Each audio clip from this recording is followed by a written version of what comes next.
सत्संगत जी, प्यार से कहना धन निरंकार जी। परमात्मा के साथ जो एकत्व के बंधन में है, तो हर एक को एक दूसरे में परमात्मा ही नजर आता है।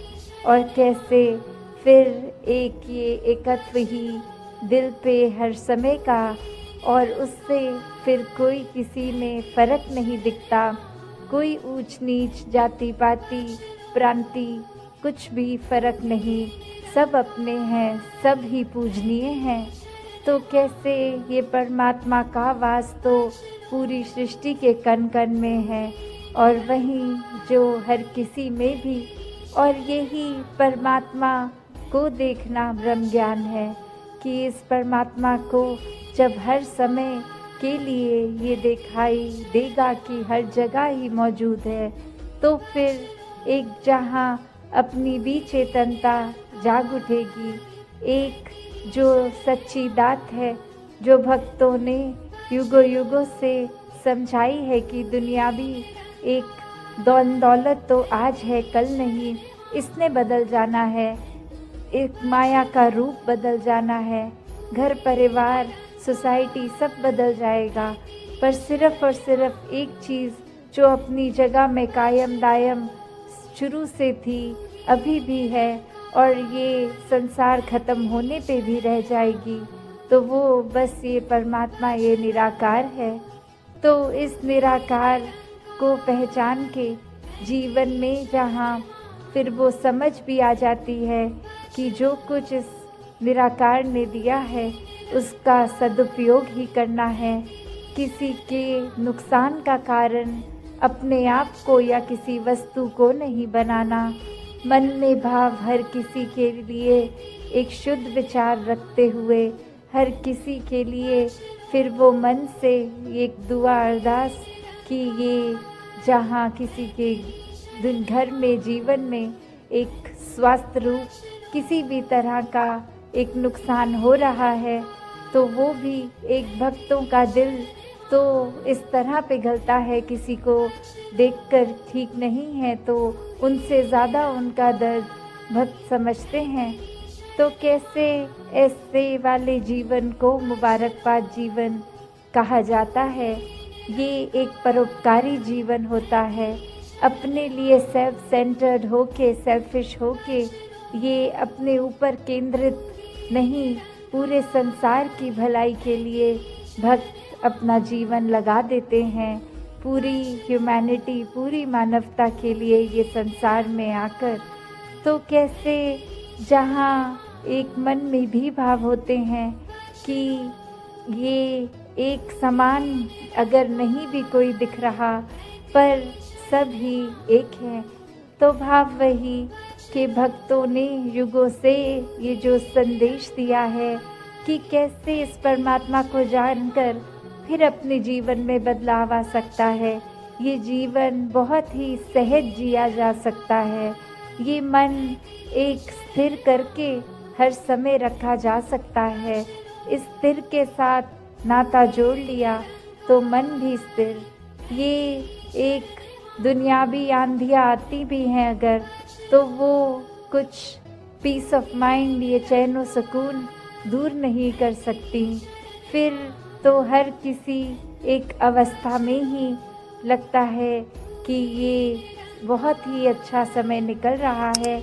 अगर कुछ है भी तो ये परमात्मा ने बहुत जल्दी काट देना है। तो कैसे एक जीवन में हर कोई इस रंग में ही रंगा रहे, तो हर किसी ने अपना जीवन एक सुखमय जीवन बनाना है, तो इस निराकार का ही सहारा लेना है। वो जीवन में हर पल ये चलते ही जाना है। ये एक स्टैटिक, एक अपनी जगह थम के ये जीवन नहीं जिया जा सकता। और कैसे ये स्थिर जीवन होते हुए भी ये जो मूवमेंट की बात, कि ये चलते रहने की बात, वो बात यही कि इस निराकार, इस दातार को जीवन में बसाना होगा। इसको जानकर, इसको मन में हर समय जो बसा लेते हैं, उन्हीं का जीवन फिर एक उस पेड़ की तरह जिसकी जड़ें इतनी मजबूत की अपनी जगह पे तूफान आने पे भी स्थिर, और फिर भी वो एक नदी की तरह बहते रहना, चलते रहना इसी निराकार में। तो ऐसे जीवन को संत हमेशा जी कर दिखाते हैं कि कैसे कोई भी सिचुएशन हमें उस तरह से उनके काबू में नहीं आता। एक भक्त तो बस इस निराकार के ही रंग में होता है, और फिर चाहे कुछ भी आसपास चल रहा हो, ये एक बेपरवाह मन की तरह ये हमेशा निराकार में रंगता हुआ हर सिचुएशन को आराम से भक्त निकाल लेता है। तो एक कहानी भी दासी ने एक बार पढ़ी, जहाँ एक जगह पर एक इंसान को पता लगता है कि यहाँ कोई बहुत ही एक वाइज इंसान एक आए हैं जो बहुत ही एक सूझवान है, और उनके पास जाकर वो कहते हैं कि आपको मुझे पता है बहुत और भी मिलने आ रहे हैं, मैं ज़्यादा समय नहीं लूँगा, बस एक ऐसी कोई शिक्षा जो आप जीवन में कोई मुझे 1-8 मिनट में देकर समय बचा लें, अपना भी और हमारा भी। तो ऐसी क्या वो एक अमूल्य बात होगी जो 1 मिनट के अंदर एक शिक्षा जीवन भर की बन जाए। तो वो इंसान कहता है कि बस मूव ऑन, चलते चलो। और अब वो व्यक्ति ये सोच रहा है कि मैंने तो सुना था ये बहुत ही एक गहरे इंसान है, बहुत ही सूझवान है, वाइस है, और 1 सेकंड का समय क्या ले लिया इन्होंने, तो बस मूव ऑन बोल दिया। तो ये तो जाने को बोल रहे हैं मुझे, मेरे से बात नहीं करना चाह रहे। और अभी इसी सोच विचार में वो इंसान 2 कदम पीछे होके उनसे सोचने ये बात लगा, और फिर 1-2 व्यक्ति और इस दौरान आके उस इंसान के प्रति अपने भाव रखते गए, चलते गए। और अब वो इंसान वहीं उस बात में अटक गया कि ये मुझे जाने को क्यों कह रहे हैं, और फिर से एक बार हिम्मत करके कहते कि अब ये आपने जो बात कही थी, ये बात आपने मुझे क्या कहा था कि मैं चला जाऊं, ये मूव ऑन करने की बात। और अब वो बुजुर्ग कहते हैं कि आप तो मेरी उस बात से भी अभी तक मूव ऑन नहीं हो पाए। तो ये कंपैरिजंस, ये तुलना जीवन में अक्सर हर दिन ही कहीं ना कहीं दिमाग में आ जाती हैं। चाहे वो कंपैरिजन फिर एक अपने लाइफस्टाइल का हो कि हम किस तरह का जीवन जी रहे हैं, क्या क्या सुख साधन है हमारे पास, क्या वो सुख साधन हमारे पास जो है वो एक दूसरों से बेहतर हैं कि नहीं है, क्या ये सारी चीजें जो एक जीवन में कामकाज करते, पैसे एक संभालते हुए, खरीदते हुए चीजों को, एक घर बार, एक माया रूप इकट्ठा कर बैठे हैं, क्या ये इसकी प्रशंसा की जा रही है और द्वारा, या फिर क्या कोई एक चीज दूसरे से बेहतर है, तब तक तो ये सुखदाई महसूस हो रहा है मन को। और जिस पल ये ऐसे कि कैसे मैं अपने जीवन को एक नैरो माइंडेड दृष्टिकोण से ही देख रही थी कि ये दुख सिर्फ मेरा ही है, किसी और के हिस्से दुख नहीं आता, सभी ने खुशियां महसूस की हैं। और किस तरह आज हर घर में जाके मेरी आंखें खुली कि ये नज़रिया, ये मेरी नैरो माइंडेडनेस, ये बहुत ही लिमिटेड सोच थी, और इसी वजह से एक लार्जर विजन नहीं देख पा रही थी। तो कैसे एक समझाने का कहानी से भाव यही कि हर किसी के हिस्से जो है वो हर एक पे डिपेंड करता है कि हमने उस परिस्थिति का क्या करना है। एक हर एक के पास एक जैसी चीज आई है अगर, तो जो समय जीवन का मिला है, ये श्वासें मिली हैं, इसको एक प्यार के साथ काटनी है, एक सहज हो के स्थिर मन के साथ रहना है, या फिर एक बेचैनी में ही जीवन काट देना है। एक नफरतों में, उलझनों में रहकर ही एक खुद के ऊपर और ऐसे बंधन बांध लेने हैं कि फिर खुल के सांस भी नहीं आ पाई। फिर तो एक दिल से दूसरे दिल तक ये रास्ता भी नहीं। एक खुद को दीवारों में इतना बांध लिया कि हर कोई फिर ऐसा दिखता है कि ये इंसान से प्यार नहीं हो सकता, इस इंसान के प्रति हम कुछ ऐसा महसूस नहीं कर सकते, ये इंसान तो सिर्फ एक कमियों का भरा हुआ है। तो बात वही जो हमेशा से संतों ने समझाई कि कमियां अगर देखनी ही है तो खुद में देखो, खुद को संवारो, और फिर ये नजरिया ऐसा बन जाएगा कि हर कोई ही बहुत ही प्यारा अपना खुद का एक रिफ्लेक्ट। मन में से ये भाव नहीं आता कि किसी की मदद कर रहे हैं, नहीं, सब अपने हैं, तो बस अपनी तरफ से पूरे संसार के लिए जो भी एक पॉजिटिव कंट्रीब्यूशन या योगदान दे सकें वो सेवा रूप बन जाता है। उसके लिए कोई बहुत बड़ा ही कार्य नहीं करने की जरूरत, अपनी छोटी छोटी चीजों से भी ये सेवा की जा सकती है। तो उसी तरह जब मन में भाव सही हो तो ही एक ये आगे भी हम अपने जीवन को सही तरीके से चला सकते हैं। तो एक कहानी भी ये सत्संग रूप जैसे होता है, किस तरह से सत्संग में हमने अपने आप को टिकाना है और हम अपने अंदर झांक के देखें कि हम कौन सी एक पौड़ी पे खड़े हैं। तो उस कहानी में भी गौतम बुद्ध के समय में उनका शिष्य एक उनसे यही बोलता है कि कुछ तो जब आपसे मिलते हैं आप उनसे बहुत देर तक बातें करते हो, कुछ तो आपसे बिना कुछ कहे सिर्फ आपके आके नतमस्तक होके ही चले जाते हैं, और कुछ को आप इतना समय दे के कुछ समझाते भी हैं फिर भी आप नहीं समझते, वो नहीं समझते आपकी बात।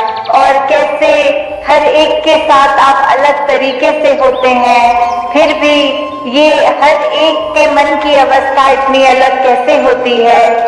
तो उस पे गौतम बुद्ध जी यही समझाते हैं कि अगर हम घोड़ों का ही एग्जाम्पल लें तो कैसे कुछ घोड़े तो ऐसे होते हैं जिनको अगर वो चाबुक मारो पूरा दिन तो भी वो एक अपनी मस्ती में ही रहते हैं, वो काबू में नहीं आ सकते, उनको जो करना है अपने हिसाब से करते रहते हैं।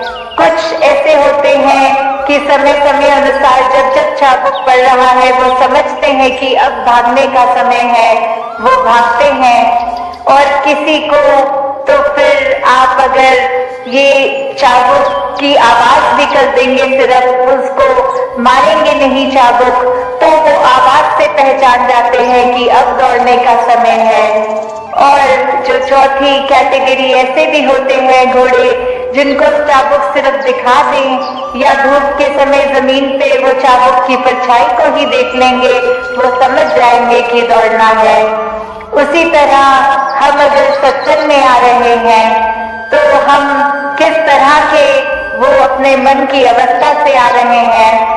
क्या ये सत्संग आ रहे हैं तो आपसी सिर्फ एक संतों से मेल मिलाप करके बातचीत करके ही घर जा रहे हैं, या फिर कुछ भी एक पुकारा जा रहा है, जो संदेश दिया जा रहा है वो चाहे पहले घोड़े की तरह जिसको हर समय चाबुक मारो तो कोई असर नहीं, वही सत्संग में आते हैं, इधर उधर ध्यान अपना रखते हैं, मूल जो संदेश दिया जा रहा है उस पर ध्यान नहीं देते, फोन से फोटोएं खींच के इधर उधर की बातें करके घर चले जाते हैं। या फिर दूसरी कैटेगरी में जहां कभी कभी एक वो संदेश सुनाई दिया, उसको ध्यान से सुना, कुछ देर तो उस पे चला, फिर रुक गए।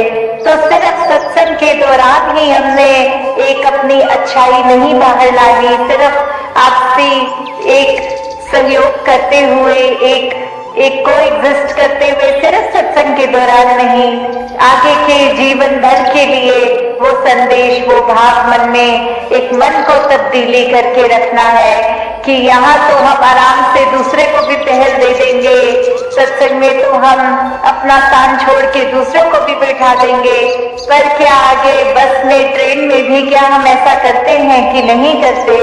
किस तरह एक वो रूप, फिर वो तीसरा एग्जाम्पल जिसको सिर्फ आवाज ही उस चाबुक की सुनती थी तो वो उतने में ही भाग लेता था कि किस तरह एक आवाज जब हम सत्संग में भी सुनते हैं, कुछ भी संदेश जहाँ जो इतने अनमोल जीवन को परिवर्तित करने के हैं, वो क्या हम संदेश सिर्फ अपने कान तक ही रख रहे हैं या जीवन में उतार के औरों के कानों तक भी वो संदेश पहुंचा रहे हैं? अपने कर्मों द्वारा दूसरों तक भी क्या वो संदेश जा रहा है? और चौथी फिर वो अवस्था जिस घोड़े को फिर चाबुक ना मारने की जरूरत है, ना वो चाबुक की आवाज सुनने की, सिर्फ वो दिखाना कि ये परमात्मा इस निराकार से इस कदर जुड़े हुए कि कहीं पे भी हो, बस एक इशारा ये जब याद आ जाता है, ये परमात्मा, ये निराकार याद आ जाता है, तो ही हर समय इसी के लिए लगन में लगे रहते हैं। कभी ये परमात्मा भूलता भी है तो कैसे फिर उसी इशारे से खुद को जोड़कर इस निराकार के साथ अपने दिल की तार मिला के इसके रंग में रंग कर अपनी भक्ति को पूरा पूरा दिन इस रूप में कर सकते हैं। क्योंकि भक्ति तो कुछ घंटों की एक नहीं होती, एक भक्त तो पूरे दिन का भक्त है, पूरे जिंदगी का भक्त है। जिस प्रकार कोई स्टूडेंट होता है तो सिर्फ पहली कक्षा से 12वीं कक्षा तक, चाहे वो स्कूल का दिन हो या संडे की छुट्टी, कहलाता तो वो स्टूडेंट ही है। तो वो इसलिए नहीं कि सिर्फ स्कूल की बिल्डिंग के अंदर है तो स्टूडेंट है, नहीं, जब वो अपने घर में भी खेल कूद कर रहा है तो भी स्टूडेंट है। तो हम किस श्रेणी के भक्त हैं? अक्सर हम कृष्ण जी की भाषा में भी ये हमने सुना है, आर्थ, अर्थार्थी, ज्ञानी, जिज्ञासु। तो जो ज्ञानी संत हैं उनको ही सबसे ऊंची एक श्रेणी दी गई है और ये कहा गया है कि आर्थ और अर्थार्थी तो सिर्फ एक मटीरियलिस्टिक चीजों से ही जुड़े हैं, एक डर से जुड़े हैं कि भक्ति नहीं करेंगे तो ये नहीं प्राप्त होगा, या अपने शरीर, अपने आर्थिक एक सामाजिक रूप में ठीक जिंदगी चले इसलिए डर के भक्ति कर रहे हैं। और फिर एक जिज्ञासु कैटेगरी आती है जहाँ एक ये अंदर मन से कि ये परमात्मा क्या है, हम क्या हैं, हमारा इस परमात्मा को जानना क्यों जरूरी है, ये परमात्मा कहाँ है, ये कैसा है। जब वो श्रेणी आ जाती है, उसके बाद जब ब्रह्म ज्ञान की प्राप्ति हो जाती है तो वो उत्तम ज्ञानी भक्त तो दाता कृपा करे हर एक पे कि हर कोई सिर्फ वो उस तरह का ही हर समय का ही सेवक बना रहे, हर समय का ही भक्त बना रहे, हर समय का ही ब्रह्म ज्ञानी बना रहे। कुछ समय अपनी सुविधा अनुसार नहीं, 24 घंटे तो दासी और समय ना लेके तो करते हैं, पर उसके ही रंग में रंगे रहेंगे अगर हर समय, तो ये जो असली दात है, जिस तरह ये जगह का नाम भी हमीरपुर है तो हम अमीर, तो कैसे एक ब्रह्म ज्ञान की दात जब मिल जाती है तो वो सच्ची अमीरी है। नहीं तो संसारिक ये माया ने तो आज टिकना है, कल नहीं टिकना। आज आध्यात्मिक रूप में हम कितने भी एक अमीर हो जाएंगे तो कल कोई स्थिति ऐसी आ सकती है कि वो धन दौलत हमसे छिन जाए। तो अगर ऐसा दुनियावी रूप है तो उतार चढ़ाव तो हर एक के जीवन में आने ही है।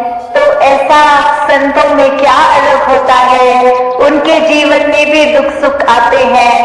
पर फर्क यही कि संत हमेशा इस प्रभु परमात्मा को अपने मन में बसाते हैं, तो कुछ समय के लिए नहीं, वो 24 घंटे पूरी जिंदगी के लिए परमात्मा दिल में बस जाता है। और जब ये परमात्मा दिल में होता है तो एक जीवन में कुछ भी घटता है, मन इस परमात्मा से जो हमेशा एक स्थिर है परमात्मा, अपने स्थान से हिलता नहीं है। बाकी दुनिया की कोई भी चीज देख ले, पूरे ब्रह्मांड की, वो हिलता ही रहती है सब। तो कैसे ये परमात्मा, ये स्थिर पे जब हम मन टिका लेते हैं, इस स्थिर के साथ जुड़ के खुद भी स्थिर अवस्था प्राप्त कर लेते हैं, तो दुनियावी रूप पूरे दिनचर्या में कुछ भी होता रहे, मन डगमग नहीं करता। मन समय के स्थिति के अनुसार बहुत ही अपने मन को डुबाता नहीं है। अगर बुरी एक घटना घट जाए या बहुत ही बावले रूप की तरह खुशी भी नहीं मनाता। क्यों? क्योंकि ये स्थिर के साथ जब जुड़ जाते हैं, मन बहुत ही सहज हो जाता है। फिर संगत में भी महापुरुषों ने ये इशारा किया कि कैसे हम अगर संसार में आए हैं तो जहाँ अपनी रिस्पॉन्सिबिलिटी भी हमें निभानी है, वहाँ साथ ही ये जय सदानंद के पीछे कोटेशन भी लिखी है कि कैसे हम अगर अपना दायरा संकीर्ण कर लेते हैं कि हमारा परिवार भूमियों को लिख सकते हैं, ऐसी बात नहीं। पूरा संसार ही एक हमारा है, अपना है। ये परमात्मा के सभी बच्चे हैं और हम भी। तो सबकी जो यूनिवर्सल की चाहे बात हो, एक हम इंसान हैं तो इंसानों से मनमुटाव ना रखें, कोई भी बात में किसी भी उस निगाह में ना देखें जहाँ फर्क हो, क्योंकि परमात्मा ने हर एक में एक ज्योति अपनी अच्छे आत्मा को रखे, किसी में खोने के लिए ये धरती हमें एक जीवन बचा है। और हमें कैसे उसके ही जिज्ञासा में जब ये ज्ञान की यात्रा हो जाती है तो ये पता ही लग जाता है कि हमारा असली ठिकाना क्या है। तो आज सत्संग के दौरान भी जब मैंने ऐसा भी रियलाइज किया कि सच में वो एक गुजरते वाली बात की जितने प्रकार सब इतनी खूबसूरती अपने, चाहे वो बैकग्राउंड कह लें, चाहे भाषाएं कह लें, कैसे एक इतना सुंदर माध्यम बना कि ये जो वचन आए सभी के, वो कैसे इतनी खूबसूरत थे। और अभी हमने भी देखा कि दर्शनेशन ज्ञान में था उस महीने से वो लगे कि कैसे एक सारे समाज के लिए, पूरे संसार के लिए वरदान का काम संत होते हैं कि संतों में एक हर एक के लिए अपने शरीर को भी अनबल कर दिया कि सेवा में ये हमारे अंदर का जो व्रत है वो भी किसी दूसरे के नाम आए तो वो भी सेवा तरह भी होती है। और ये संसार के लिए जहाँ बैठने की बात आती है, सस्टेनेबिलिटी, कॉन्जर्वेशन, इतने सारे जो प्रश्न होते हैं कि कैसे हम जिस तरह इस संसार में आए थे उससे ज्यादा संसार को खूबसूरत छोड़ के जाए। तो जैसे वो अक्सर सत्संग में भी उदाहरण देते हैं कि इंसान अगर सपने में आया तो हमारा रिएक्शन हो सकता है कि कब जाए कब जैसे इंसान, या एक इंसान के अंदर सपने के आने से इतनी हर्ष फील होता है, इतना खुशी की ये इंसान क्यों उनके प्यार और ज्यादा रुकता है और आनंद आता। तो हमने इस संसार से किस तरह का प्रभाव छोड़ना है, वो हमारे लिए ही तय होना है। वो हम अपने दिनचर्या में मिलते हैं, उनके साथ कैसे एक हमारा रिलेशन एस्टैब्लिश होता है, तो उसी पे हमें जहाँ फोकस करना है वहाँ ही ये सब तभी पॉसिबल है जब इस निरंकार परमात्मा से ही हमारी जुड़ी हो। और इसीलिए ही इस निरंकार समुद्र में हम जब रह रहे हों बिना एक जहाँ से उनका की बात होती है, पहले जो कहते हैं लोग ये बहते चले जाना है निरंकार की रजा में, ये पल पल जैसा हमारे लिए सोचा है, उसी में बिना कोई कुछ भी ऐसा ना सोचते हुए सिर्फ और सिर्फ मानकर कि ये बहुत सुंदर है और इसी में ही हमारे लिए ये सबसे बेस्ट है। ये तो कैसे हम सब और निरंकार के करीब आए सत्संग के माध्यम से, और जब सत्संग आए तो फिर ये बात ना हो कि किसी के लिए बैठे हैं, पर ये कि हम इसमें हरि के वचन को, एक ही हम इसमें हरि के वचन को एक अलग रूप के साथ सुन रहे हैं कि हमारे किरदार में वो अच्छी बातें आए। तो आज ऐसे ही सत्संग के दौरान पहले कुछ समय तो ऐसा हुआ कि एक कीड़ा उड़ते हुए अंदर आ रहा था, तो जब हम दादी की स्क्रीन पे देख रही थी तो दादी के बीच में वो जब कीड़ा उड़ता था तो वो नजर एकदम कीड़े तक फैल जाती थी, नाची की स्क्रीन पे जो बोलने वाले महापुरुष हैं उससे डिस्ट्रैक्ट होके कीड़े की वही नजर जा रही थी। तो वही ख्याल आ रहा था कि कैसे ये माया इस संसार की हमारे को एक सेकंड नहीं लगता कि एक अनमोल वचन जो सत्संग में सुनने जा रहे हैं, कैसे एक चुटकी में हम उससे हिल गए और एक लिप टूट गई और हम इधर उधर और नजरें जा रही हैं, ख्याल और कहीं भाग रहे हैं। तो कैसे अपने मन को, अपने दिमाग को ये एकाग्र करके इस परमात्मा से हमें हमेशा रखना है ताकि कोई भी डिस्ट्रैक्ट हमें ना कर पाए और हम सिर्फ सही मायने में जहाँ ध्यान होना है वही रखें। और दूसरी चीज एक सत्संग के दौरान और हो रही थी आज कि दादी को जब भी स्क्रीन के स्पॉटलाइट पे रखते थे तो एक स्क्रीन पॉपअप आता था कि ये अपने आप को अनुभव करने वाला वचन कि उसके लिए सबसे यही ख्याल आया कि कैसे क्या संसार में जब सबकी नजरें हम पे होती हैं तो हम क्या करना चाहते हैं, क्या हम कुछ बात करना चाहते हैं या हमारे एक्शन भी अगर सब देख लें तो उसी में ही कन्वे हो जाएगा कि हमारा किरदार क्या है, हम किस संगत से जुड़े हैं, हमारा ये उजला है कि नहीं। ये जरूरी नहीं कि जब हम पे दुनिया की नजर है तब हम कुछ ऐसी बात करें जैसे हरिवाणी में भी लिखा है, निरंकार के गुण के कितना हम भी कम बोला करें।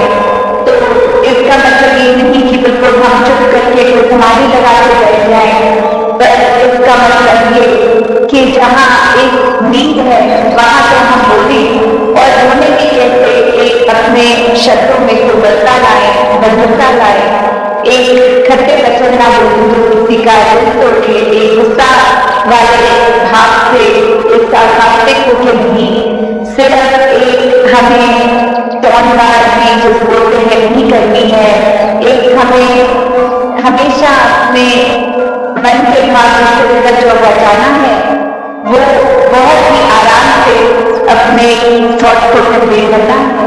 तो उस तरह जहाँ बात है कि एक ऑप्शन की क्या तो किसी की बात हम सुन रहे हैं जहाँ मन कर रहा है उसको अभी ऐसे शब्द बोल दें कि अपने आप खुश हो जाएगा और हम उस कम्युनिकेशन में सीख जाएंगे।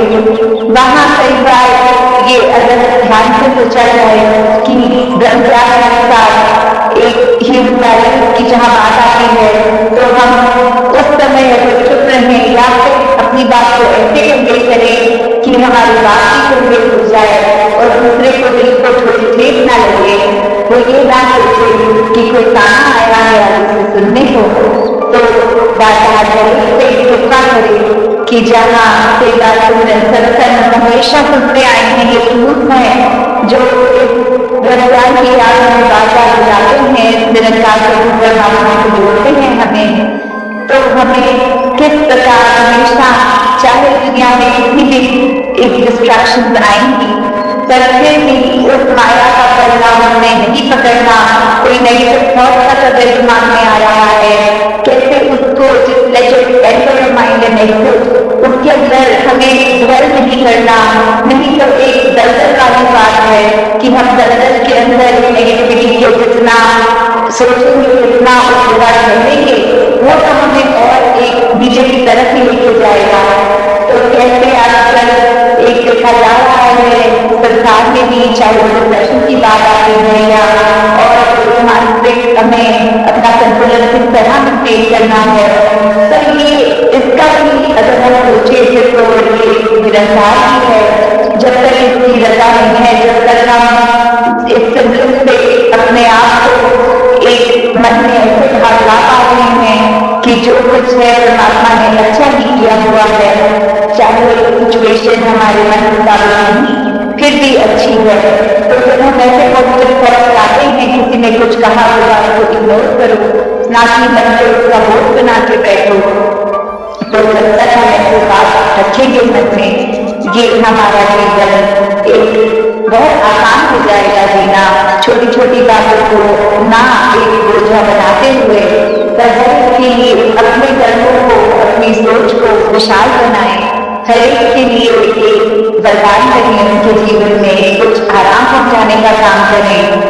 तो हर एक पे कृपा करें कि सेवा और सत्संग का वरदान जो मिला है उस पर टिके रहने, उस परमात्मा निरंकार से जुड़े रहे। तो दातार ये भाव सेवा के हर एक में बरकरार रखे, ये कभी भी मन में अहम का भाव ना आए, या फिर किसी के कुछ कहने पे अगर हम खुद ही अपने आप को सेवाओं से, सत्संग से, सुमिरन से पीछे करते हैं, तो उस व्यक्ति को तो शायद पता भी ना हो कि जाने अनजाने ऐसा कह गए, और प्रभाव हमने ही ऐसा अगर ग्रहण किया कि खुद ही इस परमात्मा से बेमुख हो गए, तो ये नुकसान तो हमारा ही है।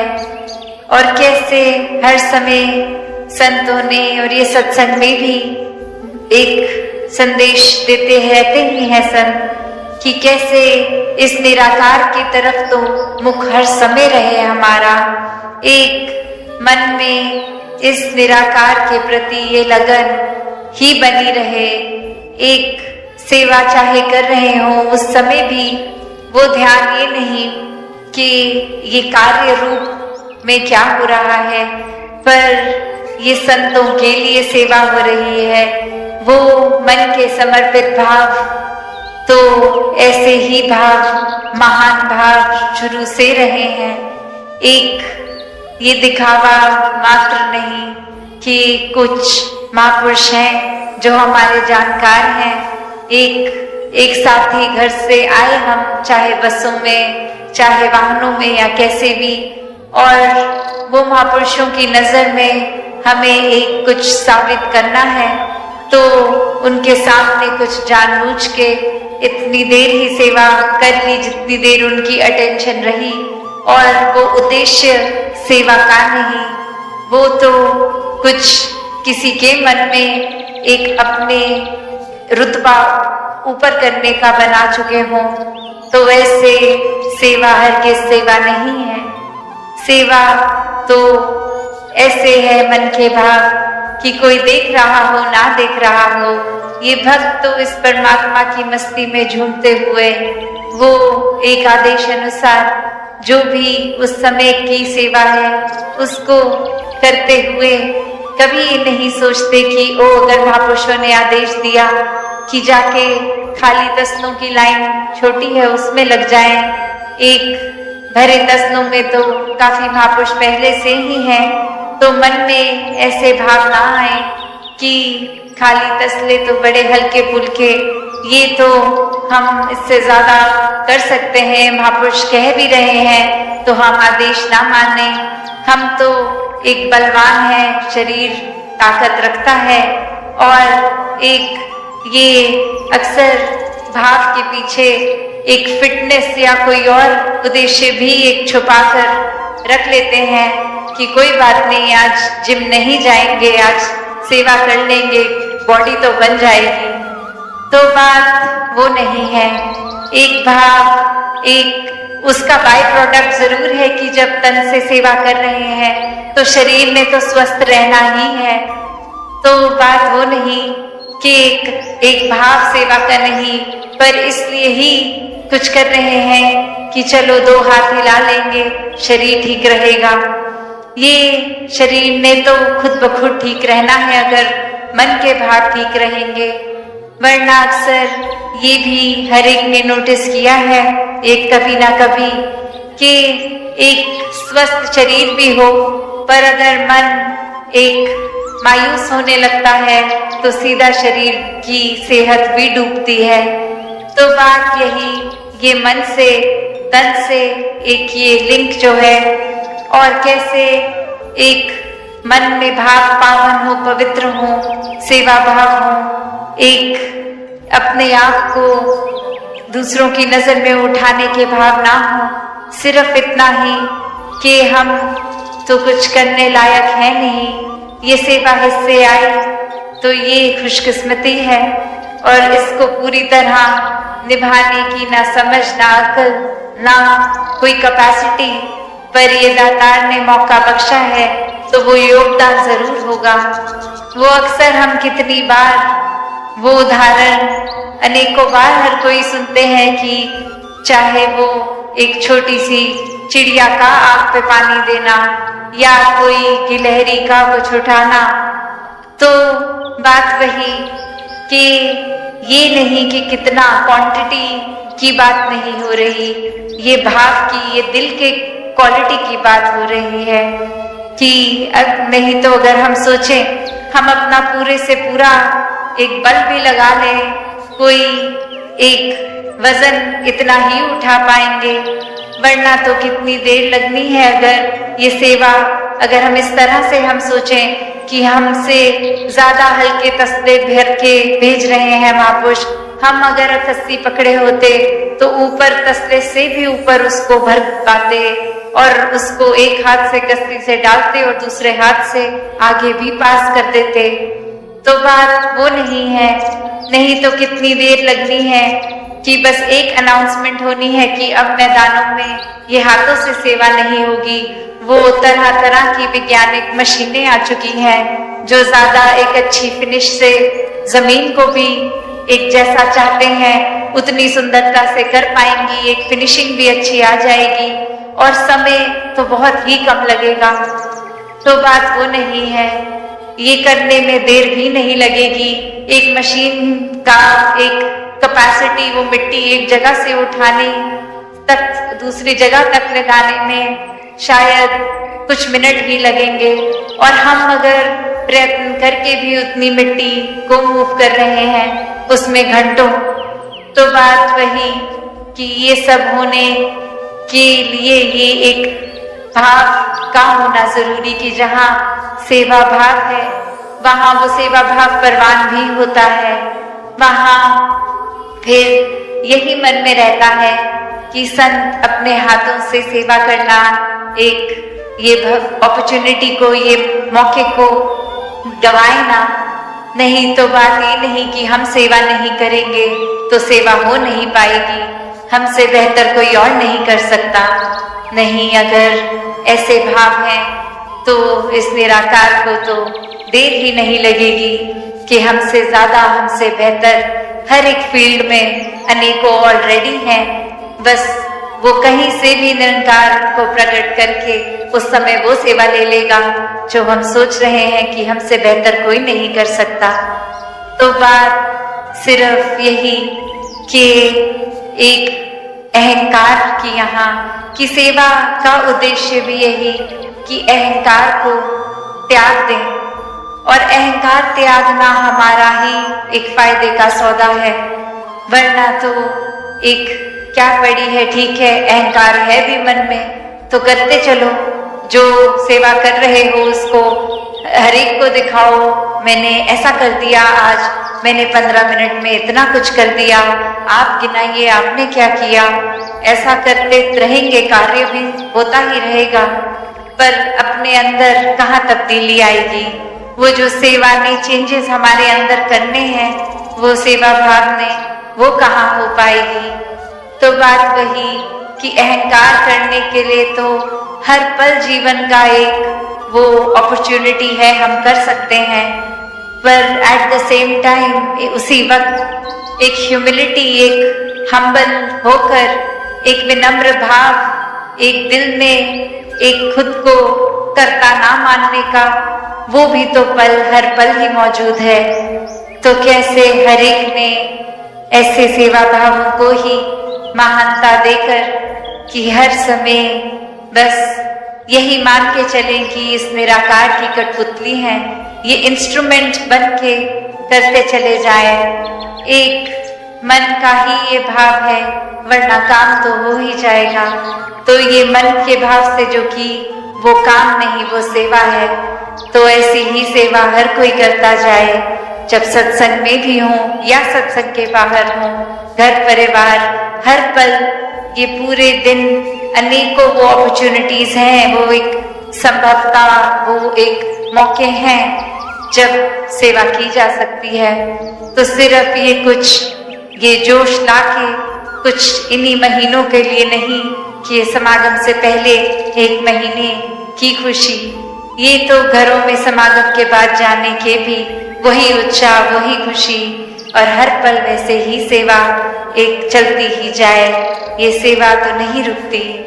दातार हर एक पे कृपा करे कि ये सेवा को संतों ने जैसे समझाया वैसे ही हर कोई सेवा भाव से करता रहे। तो जीते जी समय न्याय व्यक्त किया जाए, ऐसा ही संतों ने सिखाया है। तो कैसे ये आत्मा का ये सल्यूशन, ये मुक्ति, ये परमात्मा की जानकारी और उसी से अपनी आप की जानकारी होती है कि वाकई में तो शरीर तो कुछ सालों का ही है, असल में तो इस आत्मा की पहचान ये परमात्मा है। और जीते जी इस रास्ते पे चलेंगे और अपने आप को मानवीय गुणों से भर कर चलेंगे तो ही वाकई ही ये जीवन जीने के लिए एक असली जीवन, मनुष्य जीवन दैवी गुणों से भरा हुआ एक मुकम्मल जीवन होगा। और इसी समय के लिए फलदार भी मृत्यु के बाद भी ये मोक्ष का, मुक्ति का। तो हर किसी ने हर समय पे यही मनुष्य को रास्ता दिया जो आज भी संत दे रहे थे कि जीने को पूरा जीवन जो मिला है उसको कैसे जीना है। एक सिर्फ समय व्यर्थ करके या फिर एक किसी की नकल करते करते जैसा वो कर रहे हैं, जैसा एक रिवाज परंपरा वैसा ही बिना समझे कारणों के करना है, या अपने जीवन को हर पल जीते जी वो कार्य समझना है कि किस तरह जीवन खूबसूरत बनाया जाए, ये धरती खूबसूरत बनाई जाए। जिस समय हम इस धरती पे ये धरती को जब छोड़ के जाए तो किस तरह उसको और सुंदर बना के जाना है।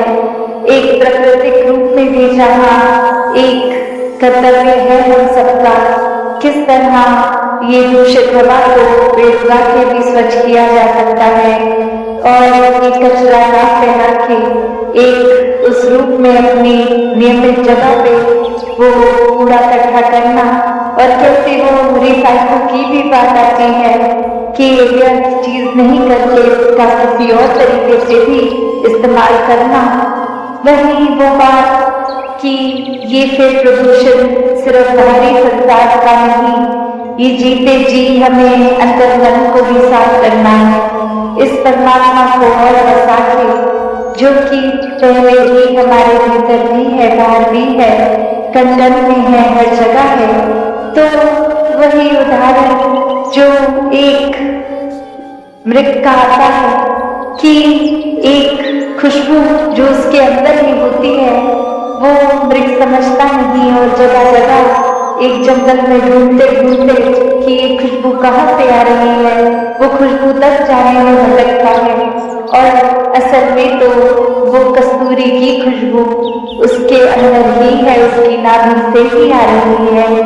और कैसे ये समय फिर व्यर्थ हो जाता है सिर्फ और सिर्फ वो भटकन में।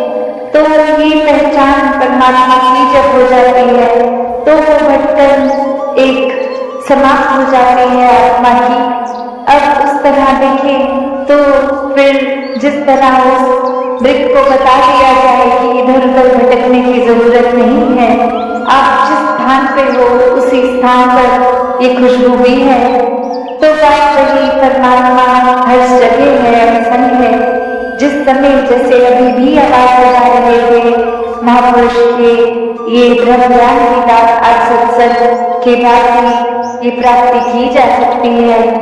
तो बात वही कि सिर्फ सत्संग में आने का मतलब सिर्फ वो नहीं कि आए एक क्रिया रूप में बैठ गए, कुछ सुना भी, कुछ अनसुना किया, कुछ अपना ध्यान इधर उधर लगा लिया, भटका लिया, पर मूल को नहीं पकड़ा। मूल तो बस ये परमात्मा ही है। इस परमात्मा को जो पकड़ लेते हैं, मन में बसा देते हैं, हर समय इसका दीदार करते हैं, एक एहसास में इसी निराकार के रहते हैं, तो वो ही वाकई संत है।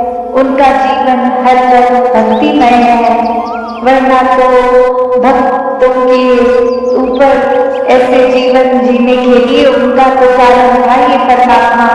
पर दुनिया में सिर्फ एक वो पकड़ लिया कि जिस तरह उन्होंने किया हम भी वही करेंगे, पर मूल नहीं पकड़ा, ये परमात्मा को जानने की जिज्ञासा नहीं अंदर रखी, इस परमात्मा को प्राप्त नहीं किया, तो फिर सिर्फ एक दिखावा, एक नकल रूप ही करना तो एक जीवन को सफल नहीं बनाया।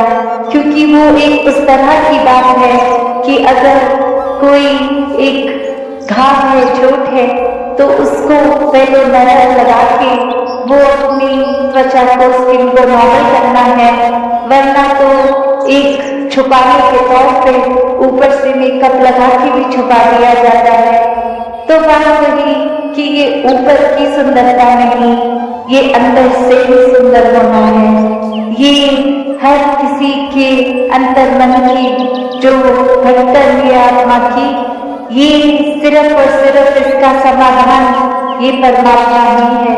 जैसे ही इस परमात्मा को देख के भक्ति की शुरुआत की जा सकती है, उसी तरह फिर अपने मनों में और गुणों को भी अपनाया उसी पल से जाया जा सकता है। और वो फिर एक ऊपरी मेकअप की तरह अच्छा डिजाइन नहीं, एक अंदर से वो जिस तरह इस नाभि में खुशबू वृक्ष, तो वही अंदर से बाहर की सुंदरता तभी बनती है जब एक एक मानवीय गुण खुद बन जाते हैं। सिर्फ प्यार की बात ही नहीं, पहले प्यार बनकर फिर प्यार बांटना। सिर्फ एक विशालता की बात नहीं, इस विशाल निराकार परमात्मा से जुड़ गए। ये इतना विशाल जिसका कोई अंत ही नहीं है, कोई शुरुआत ही नहीं है।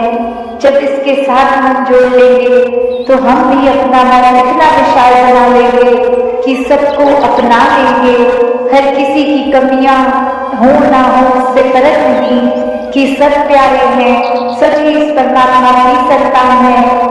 सब में यही एक परमात्मा का निवास, सभी प्यारे, सभी श्रेष्ठ। और कोई भी और फिर हम जो मानवीय गुण सोचे भी, वो स्वयं बनना बहुत ही आसान हो जाता है।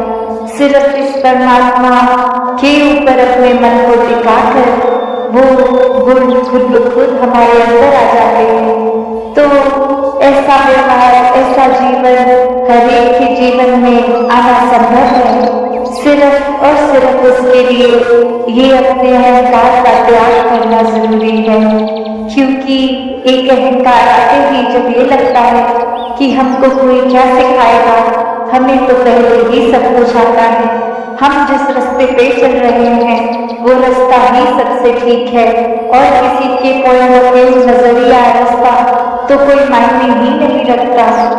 एक हमसे ज्यादा बुद्धिमान कौन होगा, हमसे ज्यादा शारीरिक बल किसमें होगा, हमसे ज्यादा आकर्षित करने वाला अपनी बातों से एक भारी सुंदरता से कौन होगा। ऐसा करते करते अगर ये अहंकार की ही हो मन में, तो फिर तो कोई क्या ही सीखेगा। जब लगेगा हमको सब कुछ आता है, तो दासी और समय ना लेके इन्हीं शब्दों से अरदास निराकार से कि सेवा सुमरन सत्संग हर एक के जीवन में आए, ये भक्ति हर किसी की और मजबूत होती चली जाए। सात संगत जी, दान जी। सात संगत जी, प्रेम से कहना,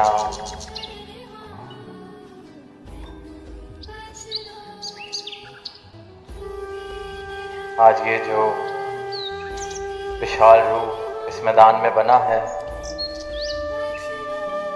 सत्संग का, तो दुनियावी तरीके से सोचें तो विशालता का कारण, अगर दुनिया देखती है, संसार वाली आंखें देखती है, तो जो विशालता का कारण है वो ये कारण लगेगा कि कितने उत्साह से इतना बड़ा मानव परिवार यहाँ इकट्ठा हुआ है, कितनी बड़ी हाजिरी में यहाँ पहुंचा गया है।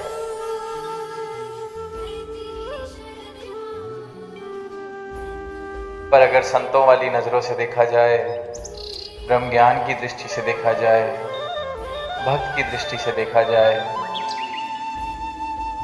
तो विशालता किसी आंकड़े से नहीं आती। विशालता ये कितना विशाल मैदान है, इस बात से नहीं आती। विशालता इसलिए है क्योंकि इस असीम परमात्मा के साथ अपना नाता जोड़ा गया है। सतगुरु की कृपा से ये ब्रह्म ज्ञान जीवन में आया है, तो इस असीम निरंकार प्रभु परमात्मा के साथ मेरा नाता जुड़ा और मैं भी विशाल हो गया। और फिर ये विशाल हृदय वाले,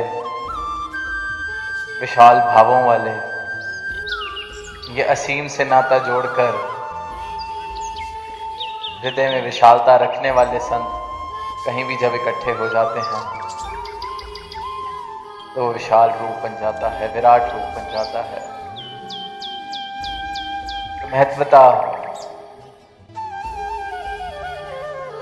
किसी आंकड़े की नहीं, महत्वता उस किसी भी पहलू की नहीं जिसको संसार श्रेष्ठता देता है।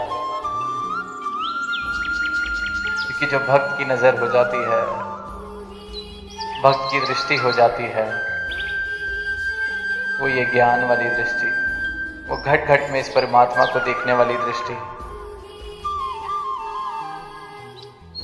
वो फिर संसार वाले प्रलोभन उसको नहीं अपनी तरफ उस प्रकार से आकर्षित करते। तो जब सद्गुरु की दृष्टि से ये जीवन जिया जाता है तो सृष्टि भी फिर उस प्रकार ही बदल जाती है। जीवन के मायने बदल जाते हैं, नज़ारे बदल जाते हैं। जिन पहलुओं को श्रेष्ठता ये संसार देता है,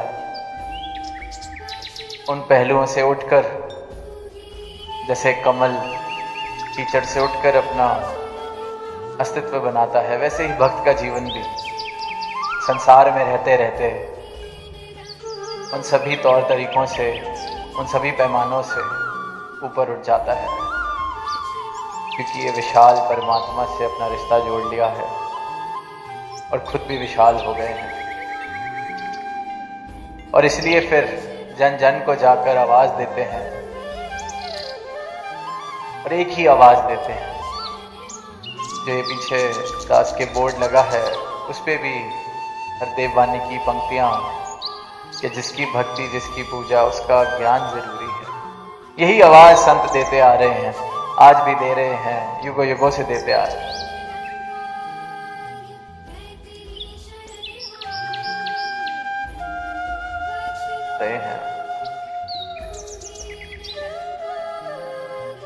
ये पूजा, भक्ति, आराधना, अर्चना बहुत मुबारक है, और जिसकी कर रहे हैं हर एक इंसान को आवाज दे रहे हैं कि जिसकी ये पूजा करी जा रही है, जिसकी भक्ति करने का प्रयास किया जा रहा है,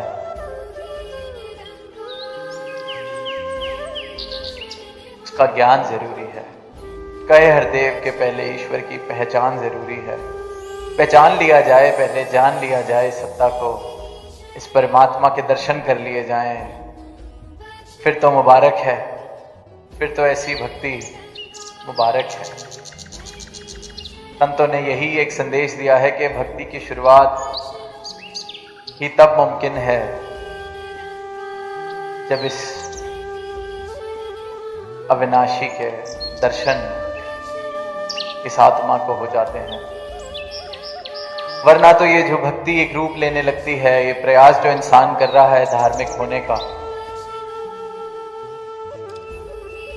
भक्त होने का, प्रभु के साथ एक रिश्ता कायम करने का जो प्रयास किया जा रहा है दुनिया में देखते हैं, वो भी भरपूर है भ्रमों से, भुलेखों से, सच्चाई से बिल्कुल दूर होकर ये रिश्ते इस परमात्मा के साथ बनाए जा रहे हैं, जिस परमात्मा को जानते नहीं खुद को उसका प्रेमी बताया जा रहा है। और ये जो इंसान है, इसके भ्रम कोई आज के कमाए हुए नहीं। ये आत्मा इतनी योनियों से अंधकार में जीती आ रही है, अज्ञानता में जीती आ रही है। तो पहला भ्रम तो इस आत्मा को ये हो जाता है कि खुद को शरीर मानने लगती है, इतने शरीर बदलती है तो एक राब्ता बन जाता है इस प्रकार, इस रूप के साथ, इस आकार के साथ कि शायद यही हूं मैं। और फिर जब ये मानव तन मिलता है, जिसको सर्वोत्तम रचना कहा गया है परमात्मा की,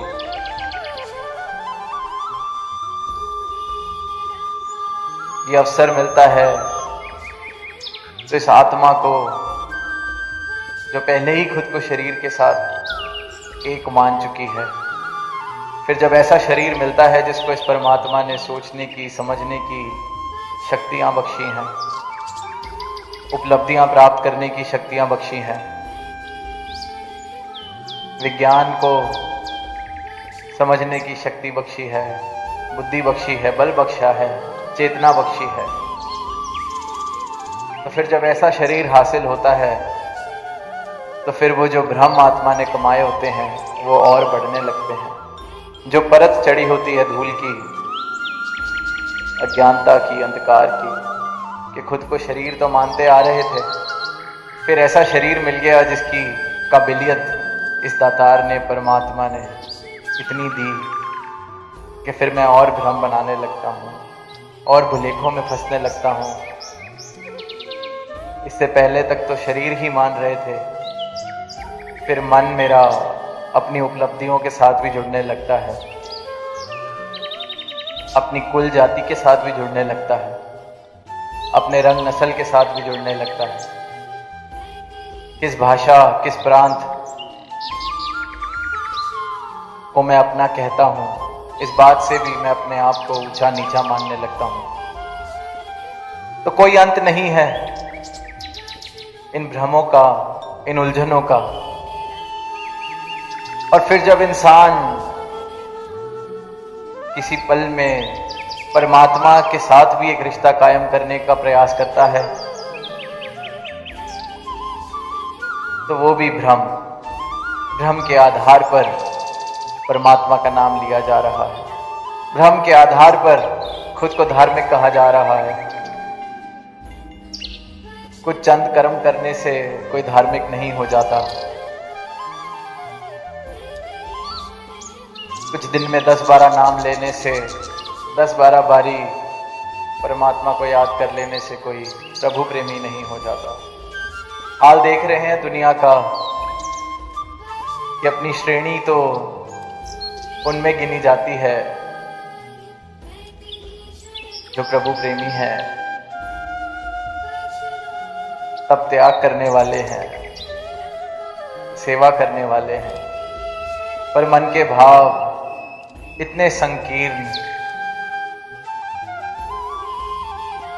कि अपने पड़ोस में किसी के यहाँ खुशी आए तो मेरा दिल छोटा होने लगता है। तो फिर ऐसा धार्मिक होना भी क्या धार्मिक होना हुआ, ऐसा प्रभु प्रेमी होना भी क्या प्रभु प्रेमी होना हुआ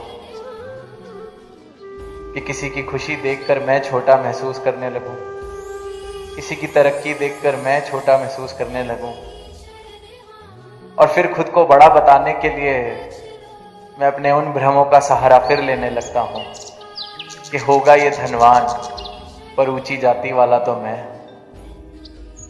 होगा ये पढ़ा लिखा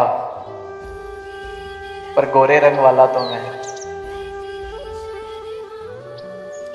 बन गया होगा सामने वाला अफसर पर मेरा जो कुल है वो देखो कितना पुराना। अनेक अनेक भ्रम, अनेक अनेक ऐसी भ्रांतियां इंसान पाल लेता है और सिर्फ इन भ्रांतियों का सहारा इसलिए लेता जाता है ताकि खुद को किसी और से ऊंचा बता सके, अपने मन को ये दिलासा दे सके कि मैं कुछ हूं। इतनी धूल जम चुकी है इंसान के हृदय पर, मन पर, कि अपनी सच्चाई से, अपनी पहचान से इतना दूर है इंसान। और फिर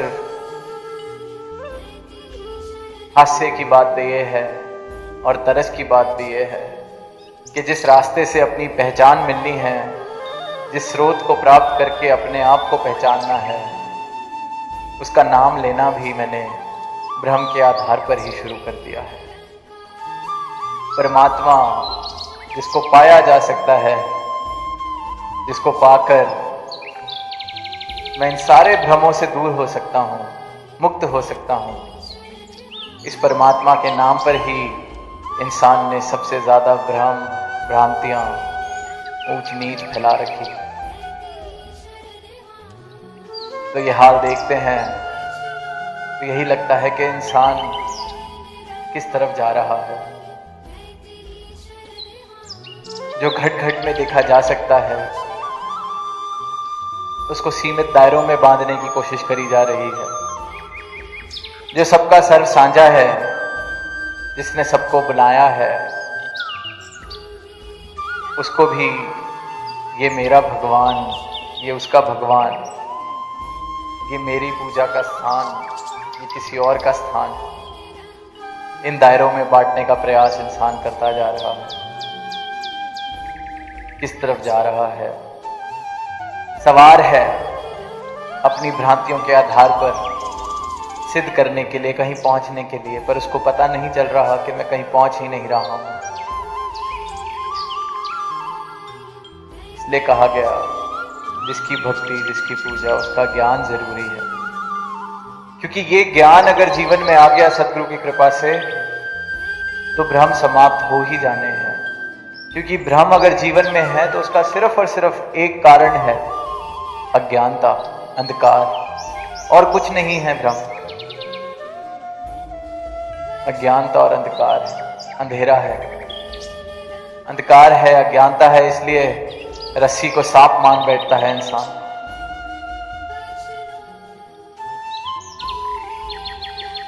अंधकार है इसलिए कहीं चल रहा हो नजर नहीं आता और कहीं भी टक्कर खा लेता है इंसान।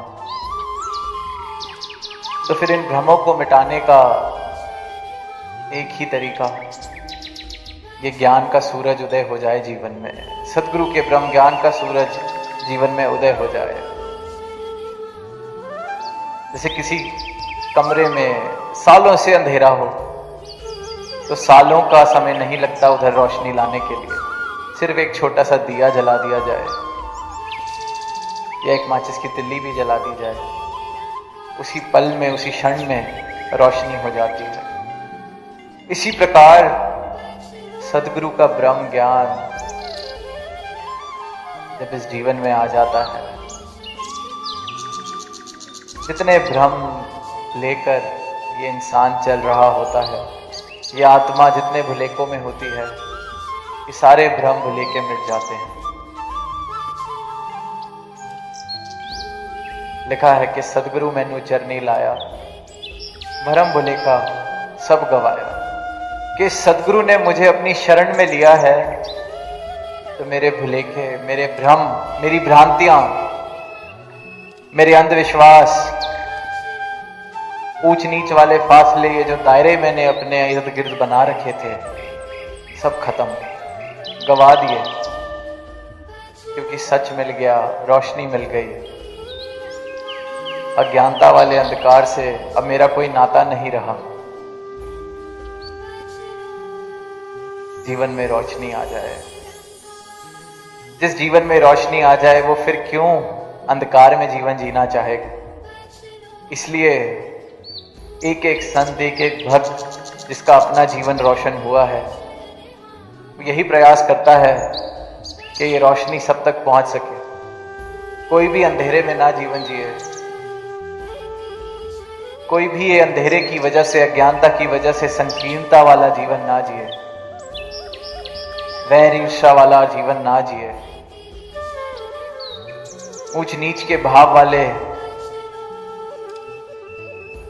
मेरे तेरे भाव वाले जीवन को गवा दे। एकत्व वाला जीवन सबके हिस्से आए और सिर्फ उसका एक ही कारण हो सकता है, एक ही आधार हो सकता है, ये सत्य, ये परमात्मा। पर इंसान इस तरफ गौर नहीं करता, अपनी धुन में मस्त है। एक छोटी सी कहानी शायद सबने सुनी भी होगी कि एक बार बड़े बाजार में एक इंसान बहुत तेज घोड़े पर सवार होकर जा रहा होता है। मानो कि पता नहीं कहां उसको इतनी तेजी से पहुंचना है, बहुत ही तेज। तो उस बाजार में उसका एक मित्र भी होता है, उसको पहचान लेता है कि मेरा मित्र एक घोड़े पे सवार होकर कहाँ जा रहा है, वो भी इतनी तेज, सब ठीक तो है, कहीं कोई ऐसी आपदा तो नहीं आ गई जो इसको इतनी जल्दी कहीं जाना है। तो जोर से आवाज लगाता है अपने मित्र को कि कहाँ जा रहे हो। मित्र आवाज पहचानता है तो इसलिए जवाब भी देता है। जो घोड़े पे सवार है वो आवाज पहचान कर जवाब देता है, मुझसे मत पूछो, घोड़े से पूछो कहाँ जा रहा हूं। और इंसान का भी यही हाल है, बहुत तेजी से जा रहा है। कहाँ जा रहा है ये इंसान ने खैर शायद खुद से पूछा नहीं, ना किसी और ने उससे पूछा, क्योंकि ये पूछने के लिए भी कोई मित्र चाहिए जिसको मेरा ख्याल है। और सुना हमने आज हरदेव वाणी की वो पंक्तियां, सदगुरु जैसा इस दुनिया में और ना कोई मीत है, प्रीत जहां की झूठी साधो, साची गुरु की प्रीत है। तो इसलिए सदगुरु ही ये इंसान से पूछ सकते हैं कि कहाँ जा रहे हो, क्योंकि कदर है, परवाह है, दिल में करुणा है कि ये मानव कहाँ जा रहा है, पतन की ओर कहाँ जा रहा है। और इंसान जब ये सवाल पूछता है, देखता है कि मैं जा कहाँ रहा हूँ, मेरा जीवन अंधेरे में ही कहीं पहुंच नहीं रहा, बस जाए जा रहा हूँ, जाए जा रहा हूँ। और फिर जो ऐसा इंसान जो इस सवाल को पूछता है अपने आप से, फिर वो सदगुरु की शरण में आकर इस सवाल का जवाब प्राप्त करता है कि जाना कहाँ है, मूल किस चीज का है। वरना तो इंसान अपनी भ्रांतियों के आधार पर चले ही जा रहे हैं। जीवन में जो कर्म कमाए जा रहे हैं वो इस आधार पर ही कमाए जा रहे हैं कि हमारे यहाँ तो ऐसा ही होता है, हमारे संस्कृति में तो ऐसा ही होता है, हमने तो ये ऊंच नीच ही सीखी है, हमने तो ये जात पात ही सीखी है, हमने तो मैं मेरी वाले भाव ही सीखे हैं। तो इन भ्रांतियों के आधार पर ही इंसान चलता जा रहा है। और फिर जब सदगुरु पूछते हैं, क्योंकि सच्चे मित्र हैं, इंसान के सच्चे मित्र हैं, इसलिए सच्चाई वाला रिश्ता कामिल करते हैं, उसके साथ स्थापित करते हैं सच्चाई के आधार पर गुरु के साथ। इंसान भी फिर एक भक्ति वाला रिश्ता इसलिए ही स्थापित कर पाता है क्योंकि इस रिश्ते का आधार सिर्फ और सिर्फ सत्य है।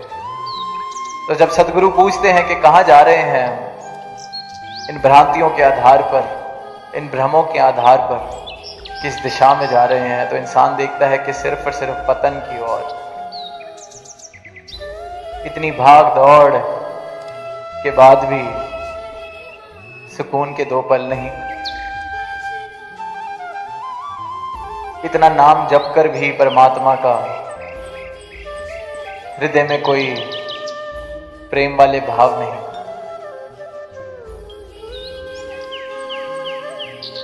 और जब ये एहसास होता है तो ही इंसान ये सवाल पूछता है कि आखिर मैं हूं कौन।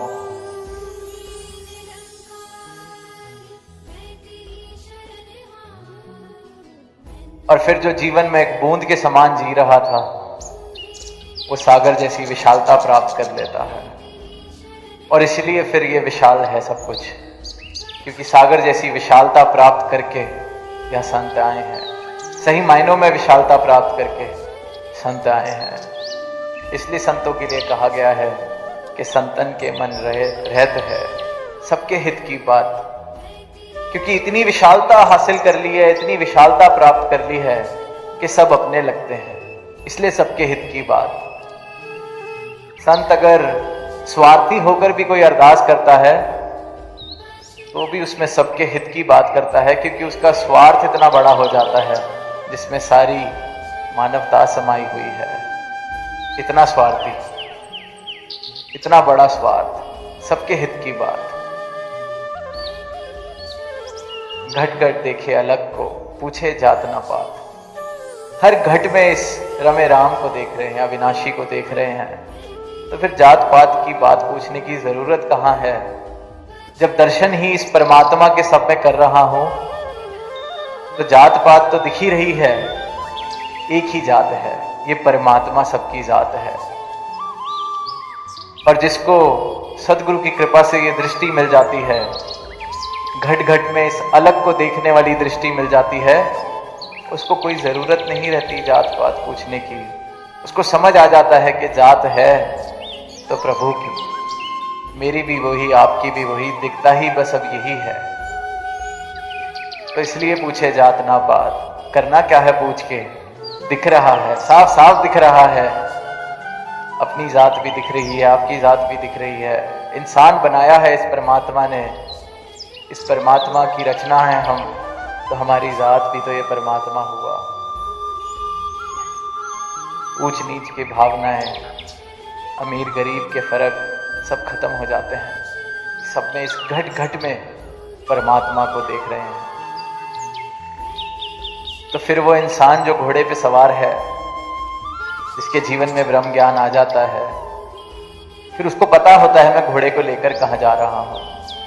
संसार को छोड़ने की बात नहीं की जाती कि संसार के काम बंद कर दिए जाएं, त्याग ले लिया जाए, वनवास ले लिया जाए, कहीं ऐसी स्थान पर चले जाएं जहां अपने परिवार को छोड़ के, जिम्मेवारियों को छोड़कर सिर्फ प्रभु को जपा जाए। बिल्कुल भी नहीं।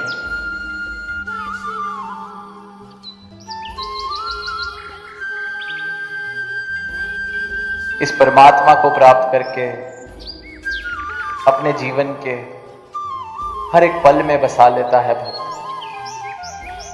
हर एक पल में इस परमात्मा के साथ अपना रिश्ता कायम करके रखते हैं। और आज से ही नहीं, युगों युगों से। संसार छोड़ने के लिए तो कहा ही नहीं। जिन भी कारणों से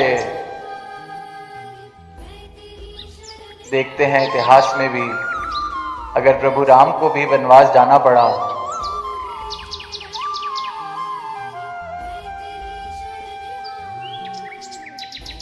इस परमात्मा के दर्शन भी कराए, भक्ति भी करी सबने उनकी, शबरी के भी घर गए, ये नहीं कहा कि छोड़ दे सब कुछ। और आज भी युगों युगों से भी सिर्फ यही भाव कि कहीं छोड़ के नहीं जाना है। घट घट में है ये अलग, घट घट में बस रहा है।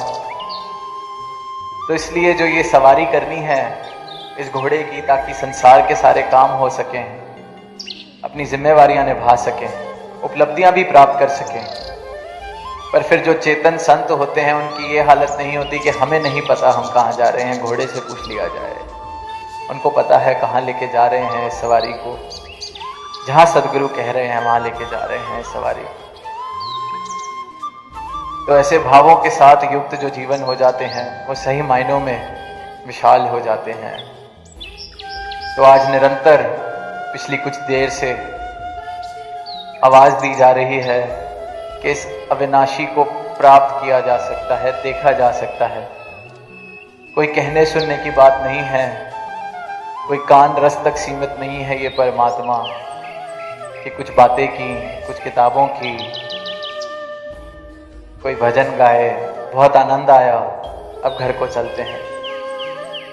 ऐसा आनंद तो, कान रस तो कहीं भी प्राप्त हो सकता है। मधुर संगीत सुनते हैं, कान रस तो वहां भी प्राप्त हो सकता है। कि जो ब्रह्म ज्ञानी संत हैं ये तो संदेश दे रहे हैं कि ये परमात्मा जिसका नाम जपते हैं, वेदों में शास्त्रों में जिनका जिक्र है, इस परमात्मा को प्राप्त किया जा सकता है, देखा जा सकता है, इन आंखों से देखा जा सकता है, जीते जी देखा जा सकता है। सही मायनों में भक्ति वाला रिश्ता कायम किया जा सकता है। और ये कोई व्यक्ति विशेष के लिए आवाज नहीं दी जा रही, एक एक मानव के लिए आवाज दी जा रही है कि मानव तन मिला है तो आप सब भी हकदार हैं इस परमात्मा को प्राप्त करने के। आप सबके भी हिस्से ये परमात्मा आ सकता है सिर्फ और सिर्फ सदगुरु की कृपा मेहर एक क्षण में मेरे जीवन को यूं बदल सकती है कि वो परमात्मा से ये परमात्मा, उस परमात्मा से इस परमात्मा, यूं बदल सकता है मेरा जीवन कि जो कल तक दूर था आज उससे कोई दूरी बन ही नहीं सकती। इस प्रकार का चमत्कार सदगुरु हर जीवन में करते हैं, करते आए हैं युगों युगों से, आज भी कर रहे हैं और निरंतर करते रहेंगे। हम भी इस चमत्कार को अपने जीवन में होता देख सकते हैं। सिर्फ और सिर्फ श्रद्धा से, भक्ति भाव से, समर्पित भाव से झोली फैलाने की ज़रूरत है। और ये परमात्मा तो झोली में आया ही हुआ है। तो दातार से यही अरदास, हर एक मानव इस परमात्मा को प्राप्त करके सही मायनों में भक्ति करता चला जाए। जीवन इतना खूबसूरत एक रूप लेता चला जाए, आपस में सिर्फ और सिर्फ प्रेम हो, एक दूसरे के लिए सद्भाव हो, और ऐसा ही संसार हम सब मिलके कायम करते चले जाएं, जहाँ एक दूसरे के लिए सत्कार, प्रेम, सद्भाव वाली भावनाएं हों। तो इन्हीं शब्दों के साथ आज इजाजत चाहेगा प्रेम से कहना, धन्यवाद। बुरे समय में परमात्मा को याद कैसे करें? गहराई से जानिए और अपने जीवन में बदलाव लाइए। सत्संगत जी, हम सभी के जीवन में ऐसे कठिन समय आते हैं जब हमें लगता है कि सब कुछ हमारे खिलाफ हो रहा है। ऐसे समय में कई लोग निराश हो जाते हैं, लेकिन अध्यात्म हमें सिखाता है कि यही वह समय होता है जब हमें परमात्मा के करीब जाना चाहिए। सत्संगत जी, इस वीडियो में दास आपको बताएगा कि कैसे बुरे समय में परमात्मा को याद किया जाए और कैसे उनकी कृपा से कठिनाइयों को पार किया जाए। सत्संगत जी, कई बार हम दुख में तो भगवान को याद करते हैं, लेकिन यह केवल भारी होता है। सच्ची भक्ति का अर्थ है पूरे मन, वचन और कर्म से परमात्मा की शरण में जाना। इसके लिए कुछ आसान उपाय अपनाए जा सकते हैं सत्संगत जी, जैसे नाम का स्मरण, ध्यान और प्रार्थना। किसी भी ईश्वर के नाम का जप करें, चाहे वह ओम नमः शिवाय हो, श्री राम हो, हरे कृष्ण हो या किसी और इष्ट का नाम हो। रोजाना कुछ मिनट परमात्मा का ध्यान करें और अपनी ऊर्जा को सकारात्मक बनाएं। सच्चे मन से ईश्वर में संवाद करें। प्रार्थना केवल शब्दों से नहीं बल्कि हृदय से होनी चाहिए। बुरे समय में परमात्मा पर विश्वास बनाए रखना। कठिनाइयाँ हमारे धैर्य और विश्वास की परीक्षा लेती है।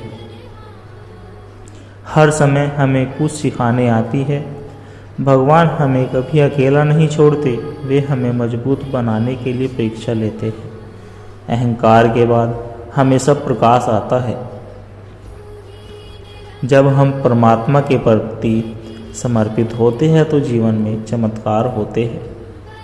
जब मन कमज़ोर हो जाए तब भागवत गीता, रामायण, गुरु ग्रंथ साहिब, बाइबल, कुरान या अन्य किसी धार्मिक ग्रंथ को पढ़े। इससे जीवन के हर सवाल का जवाब होता है। भागवत गीता कहती है, कर्म किए जा, फल की चिंता मत कर। रामायण सिखाती है, संकट के समय भी धैर्य और धर्म का पालन करें।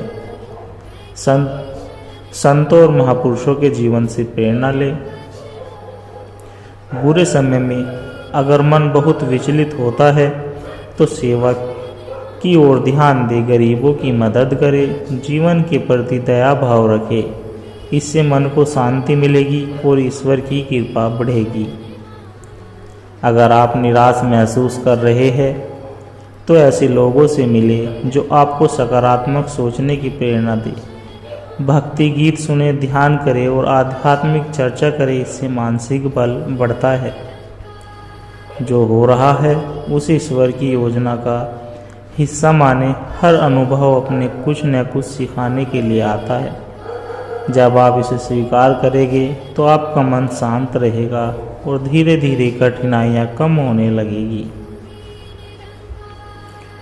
बुरा समय किसी न किसी रूप में हर किसी के जीवन में आता है, लेकिन यह हम पर निर्भर करता है कि हम उसे कैसे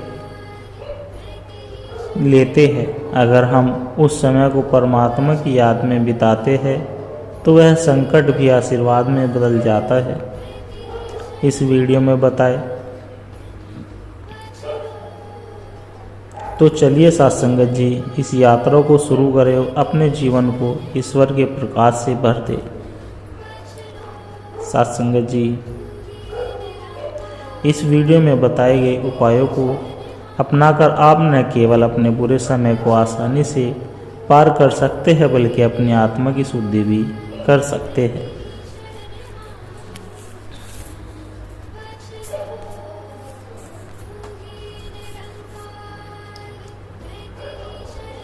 सत्य की खोज एक आध्यात्मिक कथा। यह कहानी एक युवक की है जो जीवन में गहरे सवालों के उत्तर खोजने के लिए आध्यात्मिक यात्रा पर निकला।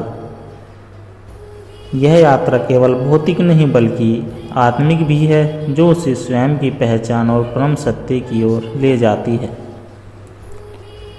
सत्संगत जी किसी गांव में अर्जुन नाम का एक युवक रहता था। वह बुद्धिमान था, लेकिन उसके मन में हमेशा यह प्रश्न उठते रहते, जीवन का असली उद्देश्य क्या है? हम कौन हैं और हमें किसने बनाया? क्या सच में ईश्वर का अस्तित्व है?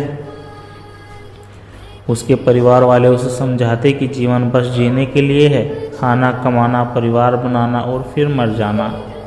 लेकिन अर्जुन इस उत्तर से संतुष्ट नहीं था। एक दिन वह गांव के एक बुजुर्ग संत से मिला।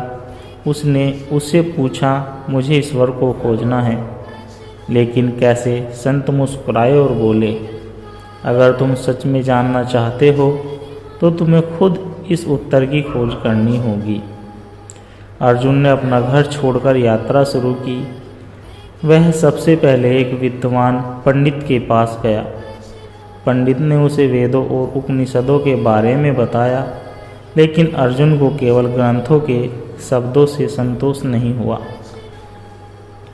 फिर वह एक योगी के पास गया, जिन्होंने उसे ध्यान करने और अपनी आत्मा के अंदर झांकने की सलाह दी।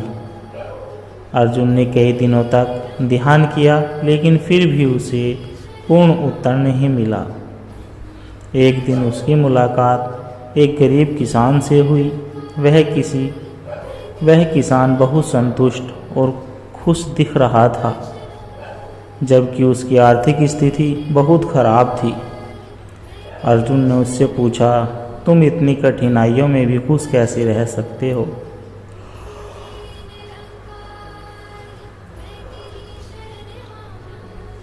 किसान मुस्कुराया और बोला, क्योंकि मैंने जीवन को स्वीकार कर लिया है।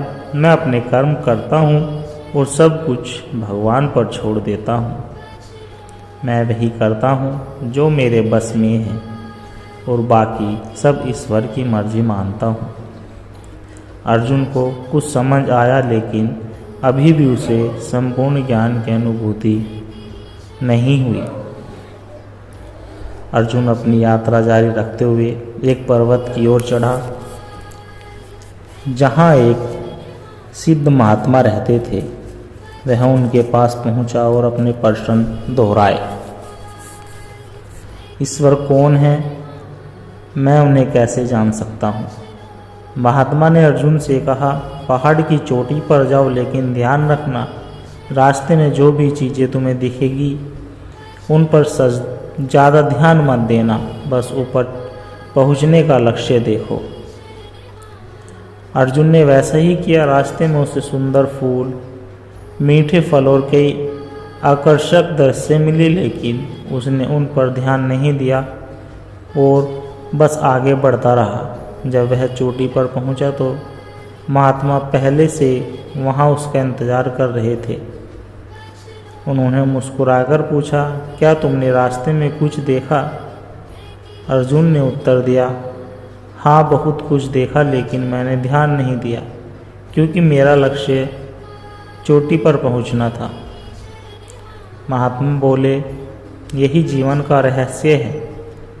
दुनिया में सुख दुख, मोह माया, लालच और भ्रम के अनेक दृश्य हैं, लेकिन जो इंसान अपने अंतिम लक्ष्य ईश्वर के प्रति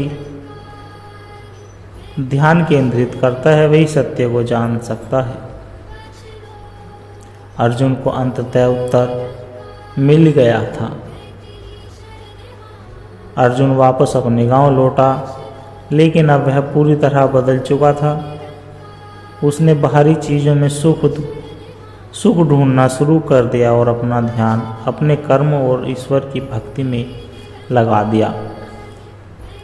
अब उनके मन में कोई भय नहीं था कि कोई लालसा नहीं थी।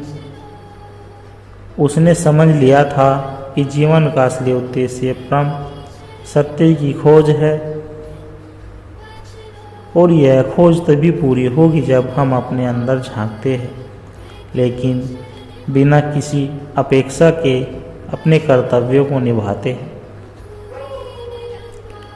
इस कहानी से सत्संगत जी, इस कहानी से यह शिक्षा मिलती है कि ईश्वर को किताबों या बाहरी चीज़ों, साधनों में नहीं बल्कि अपने भीतर खोजा जाता है। जब हम अपना अहंकार छोड़कर समर्पण कर देते हैं और सत्य की राह पर चलते हैं तो हमें वास्तविक ज्ञान की प्राप्ति होती है। सत्य को जानने के लिए बाहर मत देखो,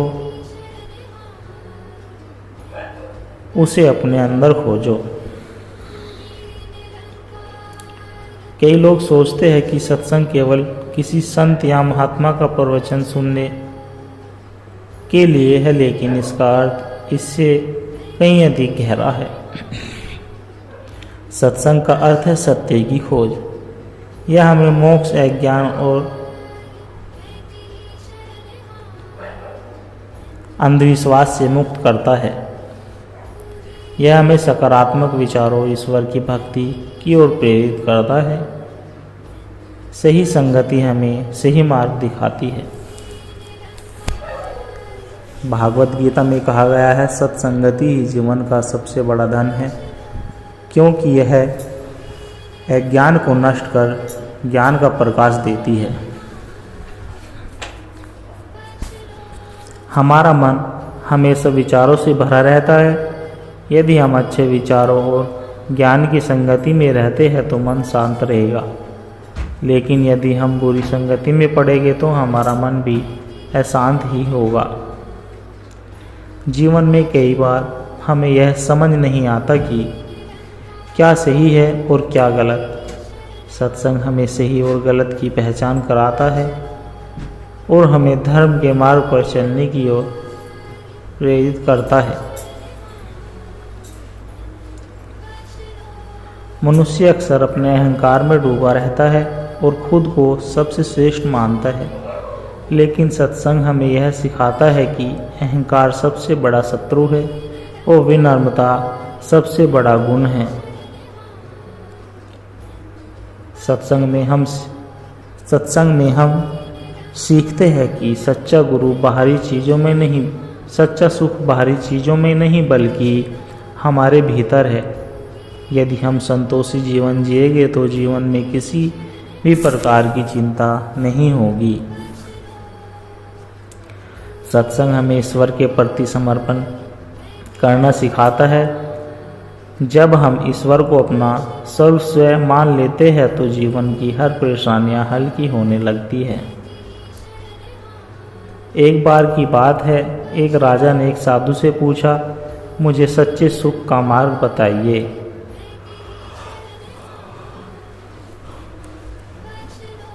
साधु मुस्कुराए और बोले, राजन, आप एक काम कीजिए, कुछ दिन सत्संग में बैठे और ध्यान से सुनिए।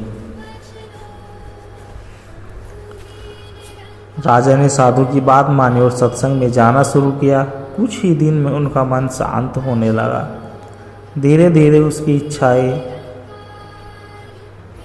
कम होने लगी और वह ईश्वर की भक्ति में रम गया। राजा को समझ आ गया कि सच्चा सुख धन, राज्य और ऐश्वर्य में नहीं बल्कि सत्य भक्ति और सेवा में है। हमेशा ऐसे लोगों के साथ रहे जो सकारात्मक सोचते हैं और धर्म के मार्ग पर चलते हैं। भागवत गीता, रामायण, वेद, उपनिषद, गुरु ग्रंथ साहिब, बाइबल या कुरान का अध्ययन करें। सत्संग सभाओं में जाए या ऑनलाइन सत्संग देखे। इससे मन की शुद्धि होगी और सकारात्मक ऊर्जा मिलेगी। जरूरतमंदों की सेवा करना भी एक प्रकार का सत्संग ही है। रोज कुछ समय अपने भीतर झांके और खुद को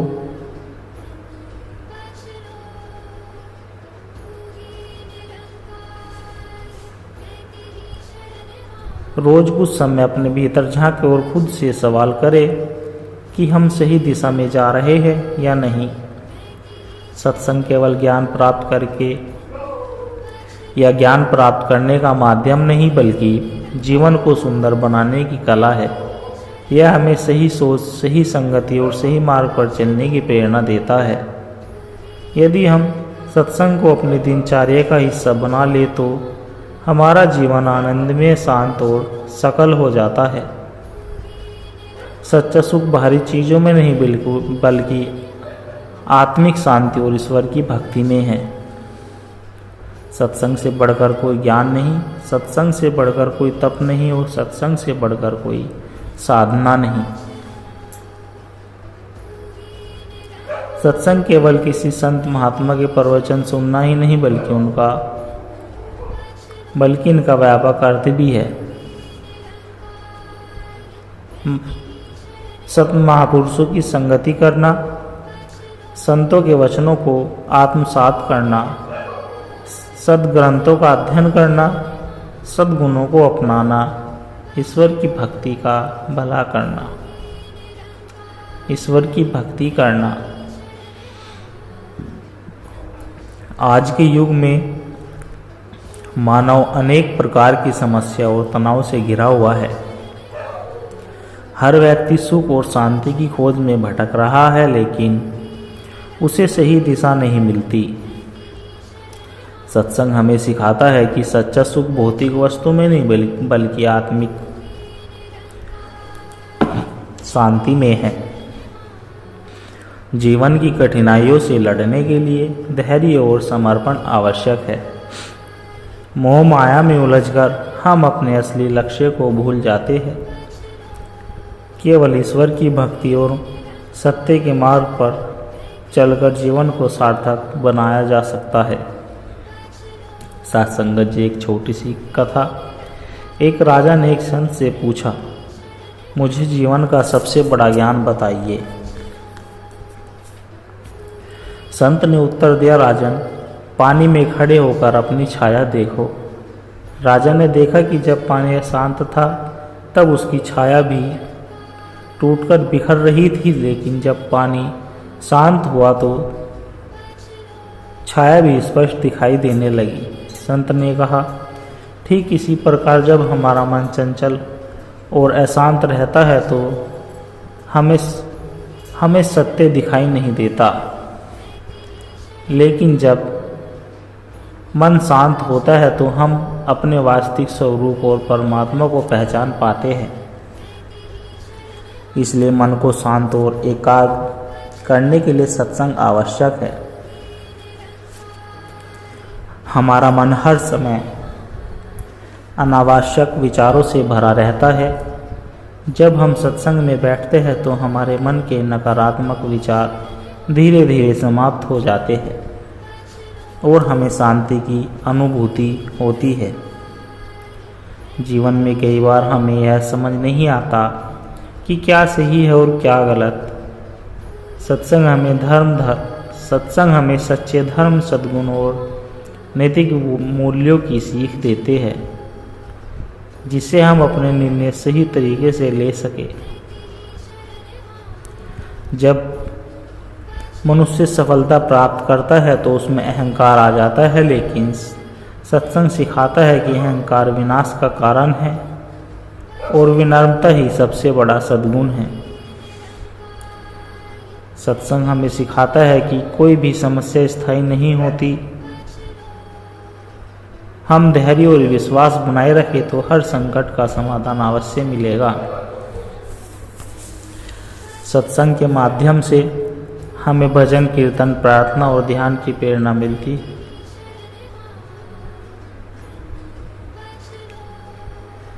धर्म ग्रंथों का अध्ययन करें, अच्छे लोगों की संगति करें, भजन कीर्तन में भाग ले, संतों महात्माओं के प्रवचन सुने, ध्यान और प्रार्थना करें, सेवा और परोपकार करें।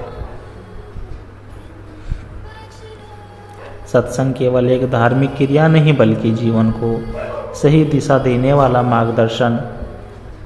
यह हमें सिखाता है कि सच्चा सुख धन और भौतिक सुखों में नहीं बल्कि आत्मिक शांति में है। यदि हम सत्य के मार्ग पर चले तो जीवन में कोई भी कठिनाई हमें हिला नहीं सकती। ईश्वर की भक्ति और सद्गुणों को अपनाकर ही हम जीवन को सफल बनाते हैं। सत्संग से बढ़कर कोई ज्ञान नहीं, सत्संग से बढ़कर कोई तप नहीं और सत्संग से बढ़कर कोई साधना नहीं। सत्संगत जी, आप जी को दास के द्वारा कहे गए आध्यात्मिक सत्संग विचार अच्छे लगे हो तो लाइक, कमेंट, शेयर और हमारे चैनल को सब्सक्राइब कर दे और दास को आशीर्वाद दे कि आप जी के चरणों में हर रोज ऐसे ही विचार, प्रेरणादायक कहानी विचार लेकर आता रहूं। सत्संगत जी, प्यार से कहना, धन्य निरंकार जी।